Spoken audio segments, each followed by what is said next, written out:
అందరికీ నమస్తే అండి. లింగమనేని రమేష్ గారు జనసేన పార్టీ తరఫున రాజ్యసభకు వెళ్ళబోతున్నారు ఆయన. ఎందుకంటే ఇప్పుడు ఆంధ్రప్రదేశ్లో 4 రాజ్యసభ స్థానాలు ఖాళీ అయితే 4 కూడా కూటమికి దక్కుతాయి. ఆ 4లో 1 జనసేన, 3 టీడీపీ పంచుకున్నాయి కూటమిలో భాగంగా. సో ఆ 1 జనసేనకు దక్కితే జనసేన పార్టీ తరఫున ఇప్పటి వరకు రాజ్యసభలో ఎవరూ ప్రాతినిధ్యం లేరు. సో ఆ ఒక్కరు ఎవరికి వస్తుంది అని అనుకుంటే పవన్ కళ్యాణ్ గారు లింగమనేని రమేష్ గారికే ఇచ్చారు. లింగమనేని రమేష్ గారు ఒక పెద్ద పారిశ్రామికవేత్త. సాధారణంగా రాజ్యసభలో అందరూ పారిశ్రామికవేత్తలు, కార్పొరేట్ శక్తులే ఉంటారు. ఎందుకంటే సింపుల్గా పచ్చిగా పార్టీలకు సంబంధం లేకుండా చెప్పుకోవాలంటే మన రాజకీయ పార్టీలు ఈ రాజ్యసభ సభ్యత్వాలనే ఒక బిజినెస్గా మార్చుకుంటారనమాట. డబ్బులు తీసుకొని ఇవ్వడం లేదా వాళ్ళ చేత పార్టీలకు డబ్బులు ఖర్చు పెట్టించి ఇవ్వడం అవి అలవాటు. ఇప్పుడు టీడీపీ భాష్యం రామకృష్ణ గారికి ఇచ్చింది. ఆయన పార్టీలో బ్యాక్ ఎండ్లో చాలా కాలం నుంచి పార్టీలో పనిచేశారు, చాలా ఖర్చు పెట్టారు, చాలా ఫండింగ్ పెట్టారు, ఆయనకి ఇచ్చారు. సో అలాగే లింగమనేని రమేష్ గారు కూడా అంతే. ఇక్కడ భాష్యం రామకృష్ణ గారు పార్టీలో ఇన్వాల్వ్ అయి పనిచేశారు. కొన్ని జిల్లాలకు అభ్యర్థుల ఎంపికలో కావచ్చు, ఎమ్మెల్యేల పనితీరు, నాయకుల పనితీరు మీద ఒక సిస్టమ్ క్రియేట్ చేసి పార్టీ తరఫున పనిచేశారు. అంటే పార్టీలో చాలామందికి ఆయన తెలుసు. ఇక లింగమనేని రమేష్ గారు జనసేన పార్టీలో నేరుగా యాక్టివ్గా పనిచేసింది అయితే ఏమీ లేదు. పార్టీ తరఫున ప్రచారం చేసిందో లేదంటే అభ్యర్థుల కోసం పనిచేసిందో ఏమీ లేదు. కానీ ఆయన పార్టీకి 2015 నుంచి కూడా ఫైనాన్షియల్గా సపోర్ట్గా ఉన్నారు. అది పవన్ కళ్యాణ్ గారికి ఒక పెద్ద ఊరటనిచ్చే అంశం అన్నమాట. ఈరోజు సాక్షిలో ఏం రాశారంటే లింగమనేని రమేష్ గారు చంద్రబాబు బినామీ. సో చంద్రబాబు బినామీకే పవన్ కళ్యాణ్ గారు రాజ్యసభకు పంపిస్తున్నారు అంటే 4 కూడా టీడీపీ వాళ్ళు వెళ్ళినట్టే అన్నారు. కాదు, లింగమనేని రమేష్ గారు గడిచిన 11 సంవత్సరాల నుంచి కూడా పవన్ కళ్యాణ్ గారితోనే ట్రావెల్ చేస్తున్నారు.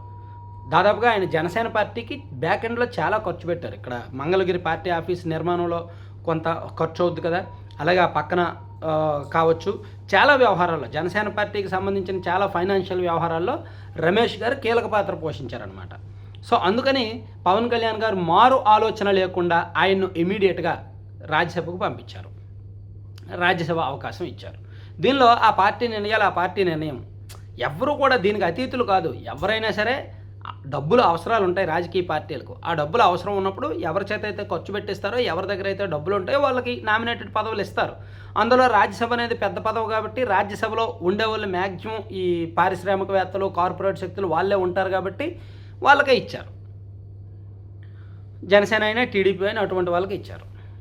అయితే అతను టీడీపీ వ్యక్తి, జనసేన వ్యక్తి అనే సందేహం అక్కర్లా. ఆయన పూర్తిగా జనసేన పార్టీ వ్యక్తే. అయితే జనసేన పార్టీలో నాయకులకు తెలియకపోవచ్చు, క్యాడర్కి తెలియకపోవచ్చు, అండ్ నాయకులతో నేరుగా ఆయన మాట్లాడకపోవచ్చు, లేదా నాయకులతో నేరుగా ఆయన రివ్యూ చేయకపోవచ్చు, పార్టీలో ఆయన అందరికీ తెలిసి పని చేయకపోవచ్చు కాక, కానీ ఎవరికి తెలియకుండా బ్యాక్ ఎండ్లో పనిచేశారు అనేది వాస్తవం. కాబట్టి ఆయనకి ఇచ్చారు. అంటే ఒకటండి, మనీ మ్యాటర్స్. సింపుల్గా చెప్పుకోవాలంటే రాజకీయాల్లో ఇటువంటి పదవులకు మనీ మ్యాటర్స్. ఈ విషయంలో నేను ఎవరు తప్పు పట్టినా పట్టకపోయినా జగన్మోహన్ రెడ్డి గారు కొంత బెటర్.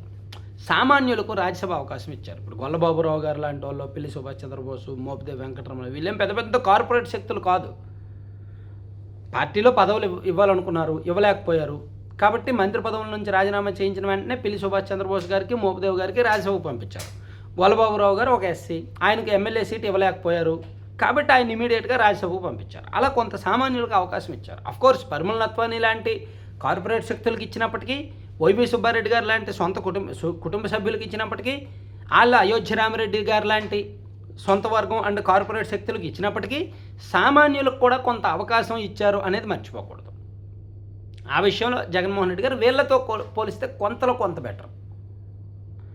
సో ఇక్కడ లింగమనేని రమేష్ గారి విషయంలో మరో మాట అవసరం లేదు. ఆయన టీడీపీనా జనసేన అనే డౌట్ కూడా అవసరం లేదు. ఆయన pure Janasena party, pure Pawan Kalyan గారికి అత్యంత సన్నిహితుడు.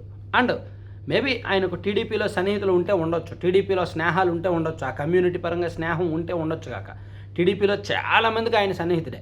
అలాగే నేను టీడీపీ పార్టీలో ఉన్నట్టు కాదుగా.